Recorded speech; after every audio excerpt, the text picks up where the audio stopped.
honestly, what I learned is that your momentum happens in the movement. You can't wait for the movement because that's Right. like, you're never going to get there, right? It's kind of like when you have kids, it's like there's never necessarily a great time. Or if you're going to wait till you always have all the finances, there's always going to be something that comes up that drains it. So I learned that your momentum happens in that movement. So you've just got to go.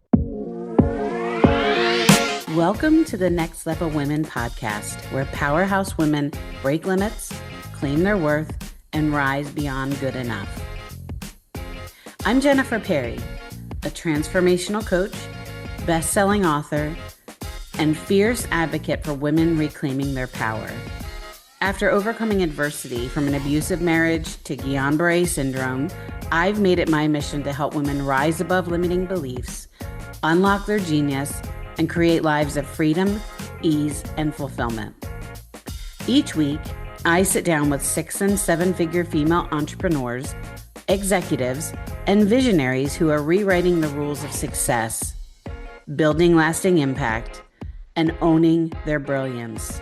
Together, we'll share strategies, breakthroughs, and unfiltered conversations designed to inspire your clarity, confidence, and next level power.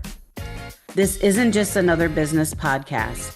It's where transformation meets legacy and where unstoppable women rise. Welcome to the Next Level Women podcast. Welcome to the Next Level Women podcast, where women stop waiting and start choosing what's next. I'm your host, Jennifer Perri. I'm a reinvention strategist, a coach, an author, and CEO of Shiro Life and Empowerment Coaching. Each week, I sit down with powerful women who are redefining success and building lives on their terms. And our guest today is Jackie Cook, and I'm very happy that you are here, Jackie. How are you? I am well. Thank you so much for having me. I'm excited to be here. Well, I'm excited to have you, and I'm going to brag on you for a minute. So I'm going to tell Aw. everybody about you a little bit, and then I'm going to let you tell everybody about yourself. I love it. Jackie is the founder and CEO of Momentum Group, a leadership advisory firm helping leaders navigate complexity in real time. With 20 plus years across operations, strategy, and leadership development, she works with mid-career and senior leaders in high-stakes environments where certainty is limited and traditional leadership models no longer apply. And I give a theme, just so you know, Jackie, to every podcast. And this Okay. one I thought would be good. It's leading without certainty and how to build clarity in real time. So I love that. I'm going to send it to you right now so you can tell everybody a little bit more about yourself, where you're joining us from, and then we'll get into the interview part. Yeah, perfect. Thank you so much for that introduction, my friend. You're welcome. So I sit right now in Kansas City. We've moved quite a bit for corporate careers, right? But so that's where I am right now, home based. But yeah, like you said, just 20 plus years, had a change in direction recently, which was great. I was able to take some time off and rediscover myself, and that led to Momentum Group. So I'm excited to be here today to talk a little bit more about that theme of yours, which I think is great, the uncertainty and coming into clarity. Perfect. Well, we're going to kick it off with one question that I have for you. And then I know, like I said, I just keep talking. You and I have had a great conversation before. We've met each other a little bit before. So we're just going to see where this conversation leads us. Perfect. But I do want to start off with, you talk about leadership as a practice of navigation rather than a fixed set of answers. What experience first shaped that perspective for you? Yeah. The biggest thing for me was coming out of corporate America. I really had to learn to untangle a lot of what I learned and who I became in that corporate setting. And so with that, I realized I don't lack frameworks. I don't lack skill sets. I don't lack the development. What I had, though, sitting in front of me was this uncertainty and a lack of clarity around, well, what do I do with it, though? And how do I maneuver it? And how do I get there? And then that's where I realized it's navigation. It's not development that I needed. It was this different concept of sort of disrupting what people think of in terms of development, because most of us who are sitting in corporate America have had years of it, have more frameworks than we know what to do with. But what we don't necessarily always recognize is, how do I get from A to B, or how do I know which framework I'm supposed to be employing to help me get where I need to get? And so I just really took a step back. I had some time off, like I said, and started really thinking about that more and developing that more into how do we get you the clarity that you need to get you the confidence to move forward? And you spent years leading inside organizations before stepping into your own voice and really your own work. What identity shifts did you really see happen with that kind of transition?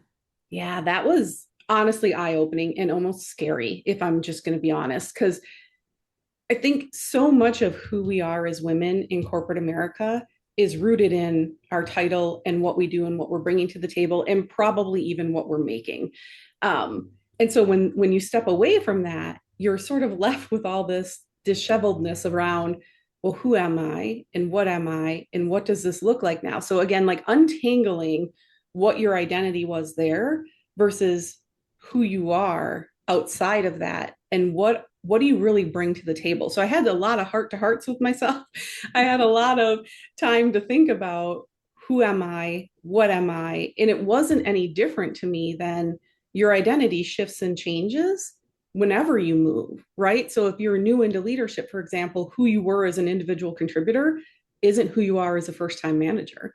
And as you continue to move up, right, that identity changes. And so this was the same thing. It was sort of unlearning what I didn't like about what was happening in corporate America for me, and then being able to step out and really allow what I would say are my strongest attributes and values to truly shine, which is something I wasn't able to do prior.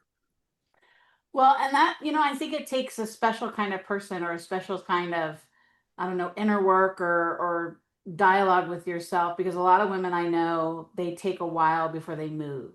Mm, Almost like everything has to be aligned and completely perfect, or I've got to be really certain about what's next. But what have you learned in the middle of that and building that clarity while still being in the middle of uncertainty? And because we always have a beginning and an end, but that messy middle is where a lot of learning happens. oh yeah. What did you learn in that space? Yeah, I love the way you said that, because honestly, what I learned is that your momentum happens in the movement. You can't wait for the movement because that's Right. like you're never going to get there, right? It's kind of like when you have kids, it's like there's never necessarily a great time, or if you're going to wait till you always have all the finances, there's always going to be something that comes up that drains it. So I learned that your momentum happens in that movement. So you've just got to go.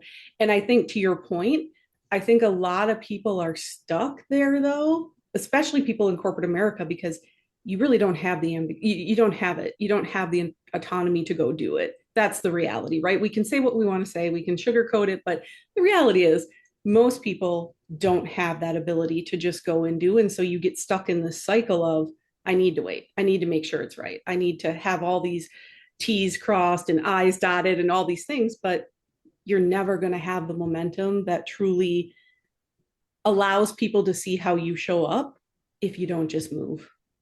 Well, and even in the job market, Oh, like yeah. I'm working with a lot of women who are like, well, I know this isn't what I should be doing. Like I know I'm meant for more. I know but they're scared. They're Mm-hmm. really scared about jumping out and going into this direction and doing really what they feel called to do. And what in you, what drove you to do that? Like what was your like, you know what? I've got this. I know that I can step out in faith and do it. Like, were you really certain in it? Or was there a lot of like, oh my gosh, what am I doing? Am I making a mistake? Yeah, there was a lot of that. Just because I think anytime you're stepping into something different, there's a level of um, controlled chaos, I guess, right? Or like there's a certain level of uncertainty and challenge that you feel within yourself that is healthy. And if it doesn't scare you a little bit, it's probably not worth it. Like tidbit for everybody listening, right? But it's for me, it was getting out there and really seeing after I was able to sort of decompress and step away from it and realizing I'm not the only one going through this. I'm not the only one feeling this way. And somebody actually said to me the other day, and it humbled me, but I think it's 100% true. I have a helper's heart. And so I can't just let people struggle when I feel like I could help them. Or it's really hard for me to not offer up and help talk through it or help get you in the right mindset or do the things that need to be done. And so with that, I just really wanted to show up as me, as vulnerable, as genuine, and connect with people and help them realize you're not alone. And you know what? You've got this. We're going to figure it out together. And you've already got everything that you need to get there. You just need somebody to help talk you through it and get you over the finish line. Well, and I think that there are a lot of things missing, especially in the corporate world and leadership roles, not, not really tied to their team or really caring about what's going on. I mean, it's one thing you have people that come to work and they're there and they're doing things, but there's a person behind that role, Yeah. and for a lot of women, we're very sensitive to all that. Mhm. And, what do you think like is missing in traditional leadership conversations right now that would be there in a way to better help women, especially if they're not navigating any type of complexity or any change in their life and even chaos, because we talk about chaos, we talk about life happening. I have Mhm. women that are struggling with menopause at work, like that Mhm. are struggling with issues with their children and family and just dynamics of all of that. Yep. What do you see as missing? Yeah. I think said differently, but said what you just said is I really think the biggest thing missing is that leadership development today, they're assuming that there's a stable environment. And the reality is that leaders today are navigating this constant ambiguity, right? They're navigating accelerating technology with AI coming into play. They're navigating shifting expectations. They're navigating emotional exhaustion, to your point about all these different things. And that's happening simultaneously. So the biggest miss here is they're thinking that they're doing this in a stable environment. And if you were, I think a lot of what is being said out there would be accurate and be very helpful. But because we're not, I think most leaders, again, they don't need more frameworks. What they honestly need is help thinking clearly in real time. Well, I want to make a shift too into AI because I'm not afraid of AI. I mean, at first I was afraid of AI. I think it was because you listen to all the noise that goes around it. Yeah. I do incorporate AI in my work and in my life. I mean, I don't rely on it all the time for everything because I still feel that there needs to be, no matter how you try to fine tune it, it's never going to be you. It's Yeah. never going to sound like you. It's never going to have the emotion that you want to have it, behind it. But AI is creating both opportunity and overwhelm for many, many leaders. Mm, And I will talk to, even when I talk to other colleagues and stuff, they're like, no, no, no. I don't need to know about any chat, GBT, Grok, Gemini, Claude, please. Like, I don't want to know anything about it. All of our information, all of this kind of stuff is out there. It's going to become human, blah, blah, blah. mm, I'm not afraid of it. mm. But what do you believe as far as women leaders, especially need to understand about integrating AI in a human centered way? Yeah. I think 2 points on that. I think the first thing that I've really learned that I want more women to understand is that AI should reduce friction so that you humans, women, whatever, right, can spend more time in the judgment, can spend more time in the creativity, in the actual leadership components, and in the relationships that you need to build with people, whether that's networking with your team, whatever that looks like. That's my biggest thing is I think there is a lot of misconception about it's going to replace people. No, it's going to reduce friction, and that's what it's intended to do. I think the other thing I really wish that more people understood is that the future advantage around AI isn't going to be who uses AI the fastest, which I think is one of the biggest pressure points right now that leaders feel is they're being told from executives, right? You need to push AI, you need to use AI, but they don't have the clarity or the understanding around, well, what does that look like? So it's not using it the fastest, but what it is it is going to be the advantage is going to lie with who integrates it the most thoughtfully. And those are two very different things. Speed to market here does not matter. What matters Right. is how are you using it thoughtfully and how are you reducing that friction? And then probably the most important thing that I talk with people about is now with that time you've got back, how are you reinvesting that? That's the most important piece. I agree with you that it's not going to replace. I mean, you hear it all the time. It's not going to replace everything as a whole. And even in the financial world where my life started off, you had robo advisors that came in and all of those things that were coming in that were automated. And, yeah, they're shiny and, the shiny object kind of thing, but there are people that still are behind them. And if you do all that, you lose all the human connectivity.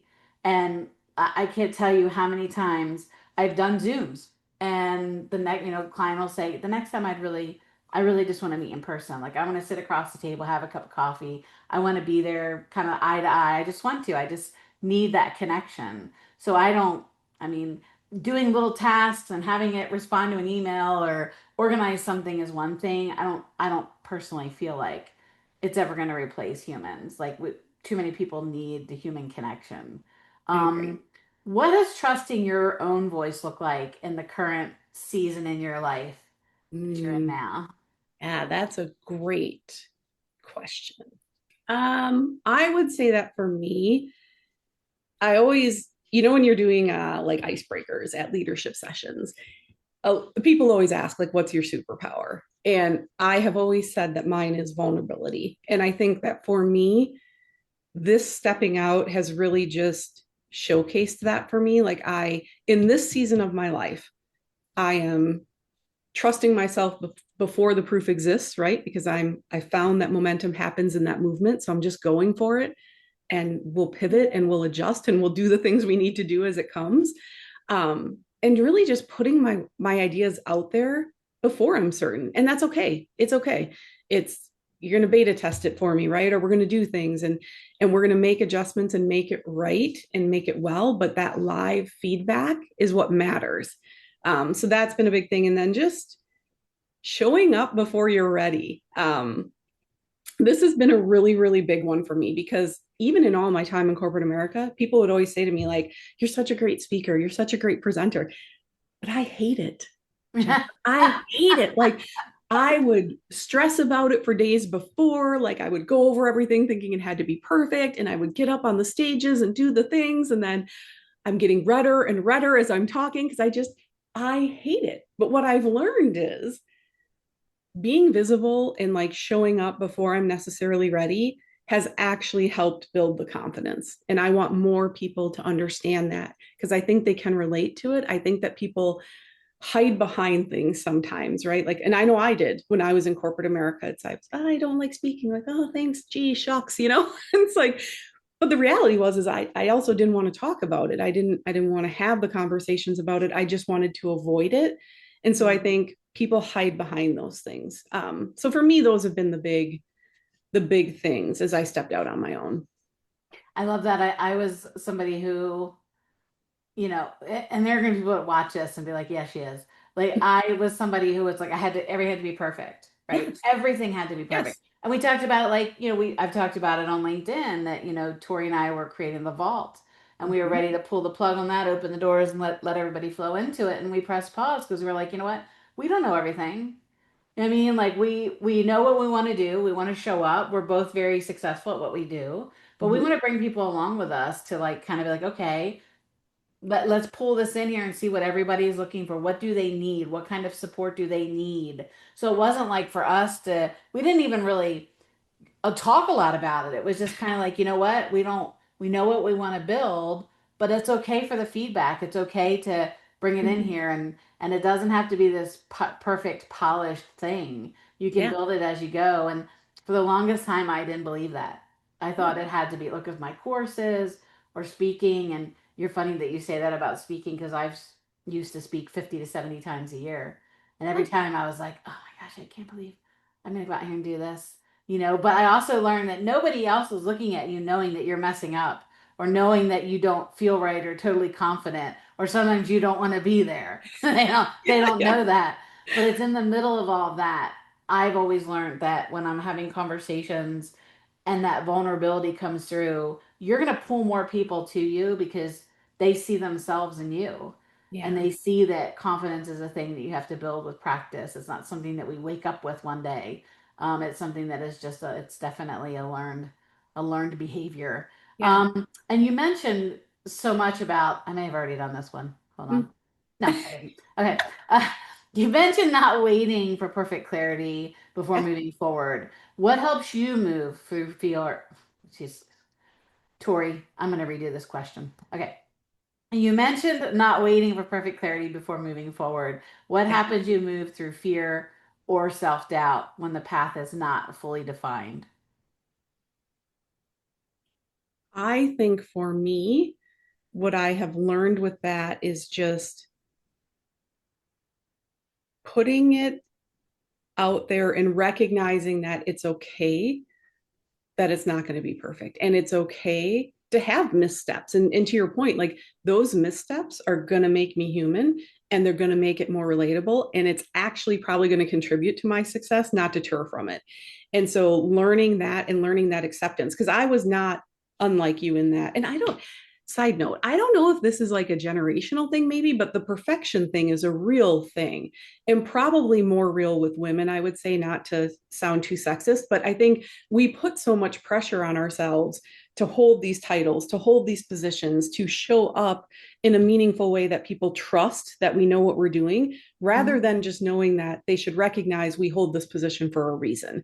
And so I think that that perfection thing was so, it sabotaged me for so long, that I think coming out and just working through that fear, so to speak, like you said, and just being able to say like it's okay, you know what, it's okay, because even if you don't know that I'm screwing up and even if I know I'm screwing up, at the end of the day, what I said is probably still 10 times better than what you were expecting when you walked in that room today.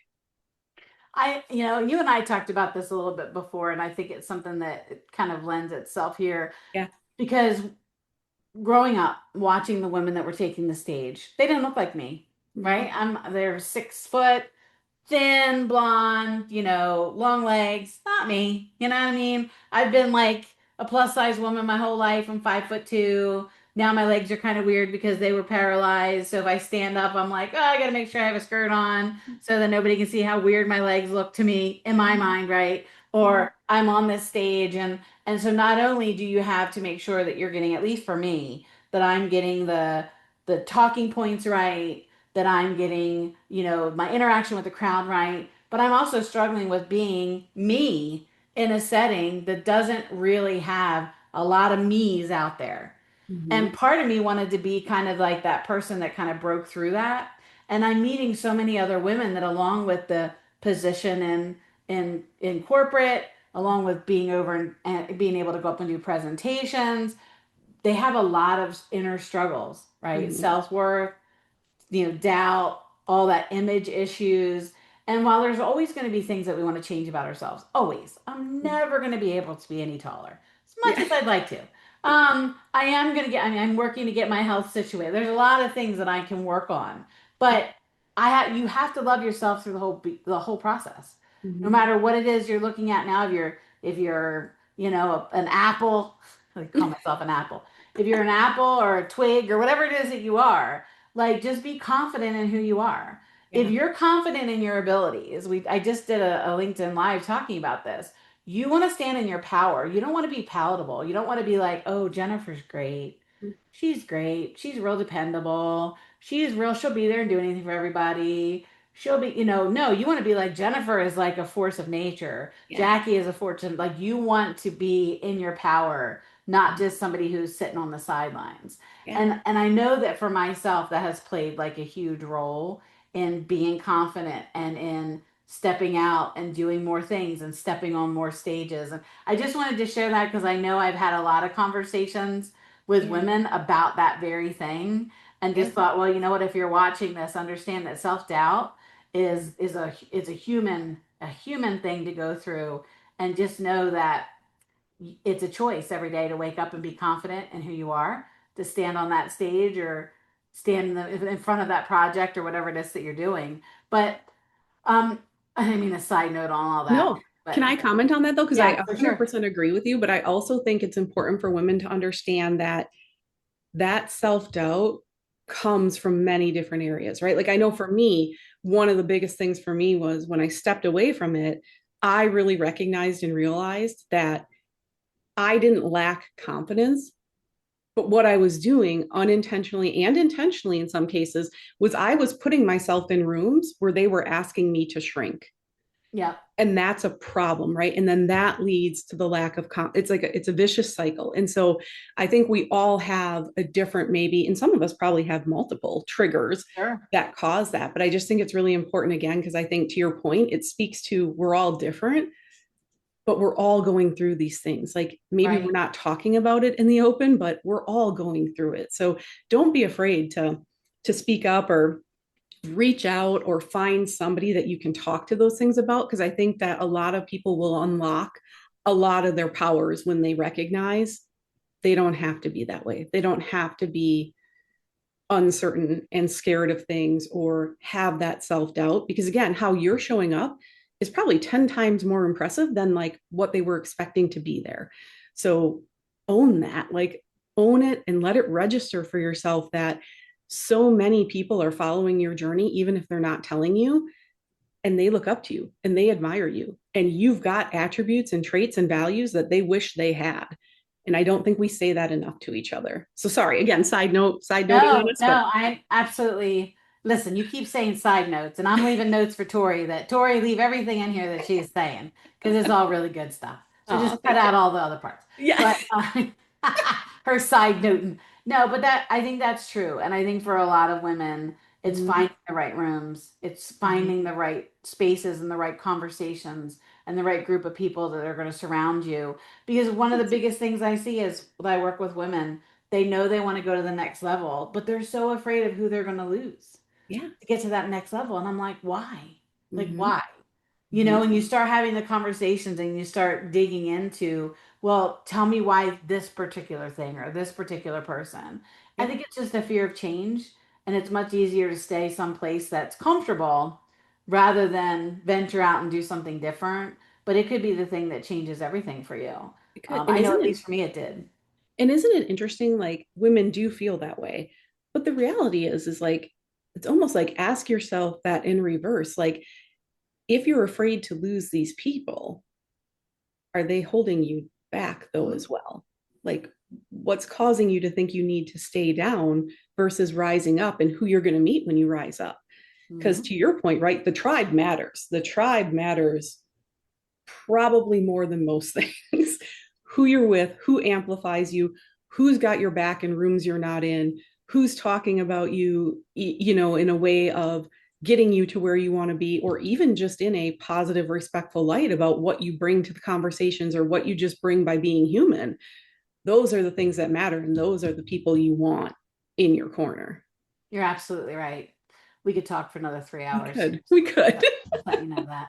But so and you're exactly right. You really are because when you do rise up, it's either everybody's gonna rise with you, and like even for me, I'm just the kind of person that's like, hey, like I'm gonna be changing things. Like I'm gonna go and do this because I'm trying to sort out. My body has just been crazy since whatever Yeah. happened to me, so I'm sorting out different supplements and ways to eat and all that kind of stuff. So I make everybody aware, like, Mhm. hey, I'm going through this.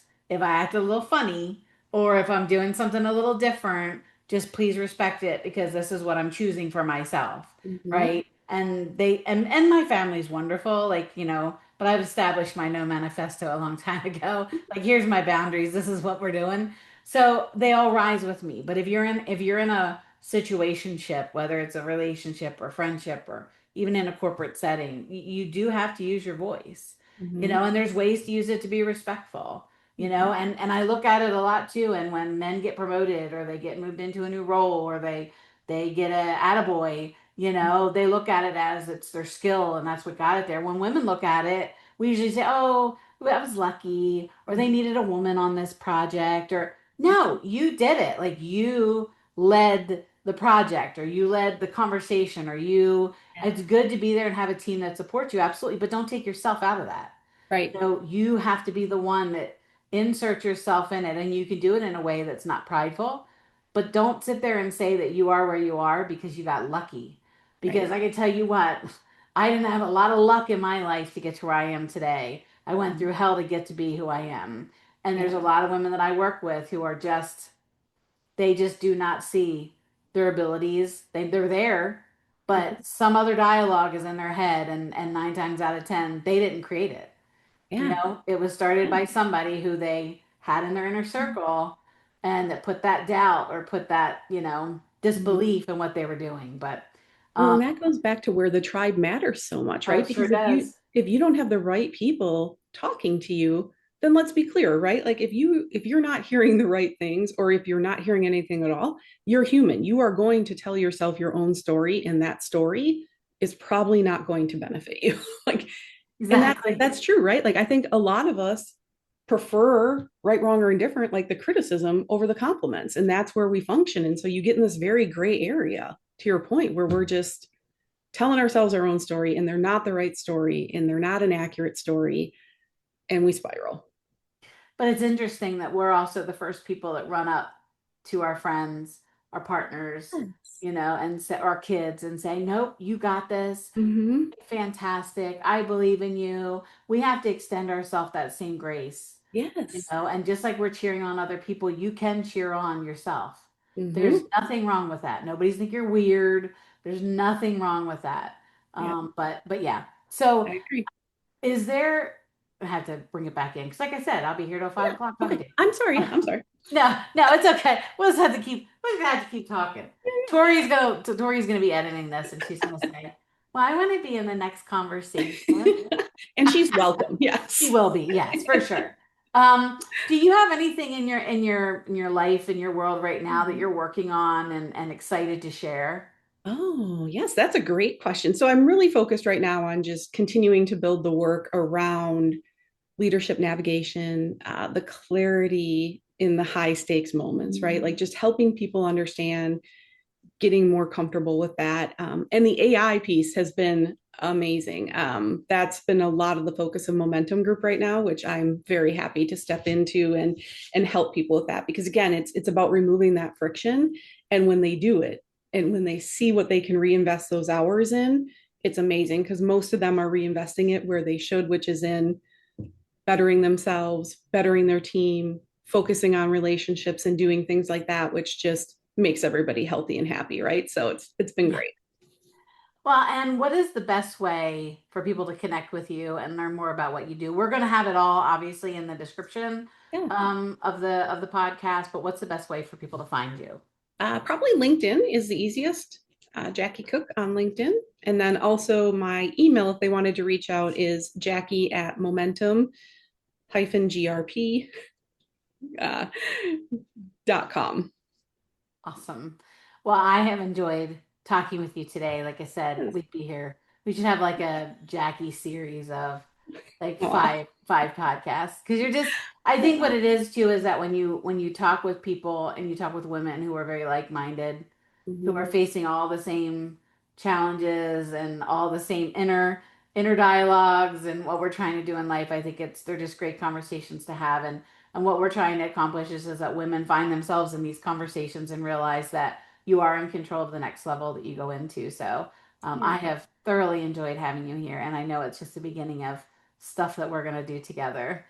Thank you so much. And thank you for having me. I truly appreciate it. And I'm so excited for you with this new venture, this new chapter of the podcast. And I know it's going to be incredibly successful because you are amazing and your team is amazing. Thank you. Thank you so much. Well, as we wrap up today and as you move on with your day, I'd like for you to remember this. The woman you're becoming is built on the decisions that you make next. And until we meet again, keep doing the work, keep choosing yourself, and keep rising into the life that's calling you. I'll be here every step of the way, guiding you to your next level. Goodbye, everyone.